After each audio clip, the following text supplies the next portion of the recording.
Hey there everyone, welcome back to our channel. In today's quick video, you are going to see how to save Instagram photos and videos to gallery.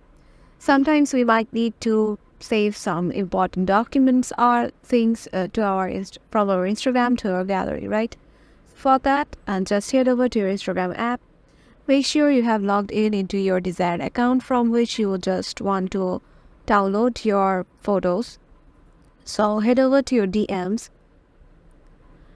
and head over to any of your chats from which you want to download your photos. Suppose I'm going to this one, and here you can see I have already received a photo from them and I want to save it. So you can just keep tapped on it and there will be an option or layout that will be on your screen, and there will be some options, and from them one of them will be save, and you can just click on save and it will be saved in your gallery. And there's another option, that is head over to that photo, click on that, and there is a save option on the upper right corner.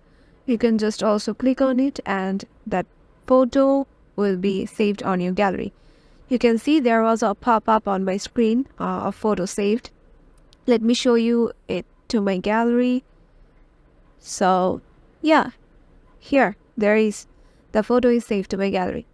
Hope this video will help you out. Make sure to give it a thumbs up and subscribe to our channel for more tips and tricks.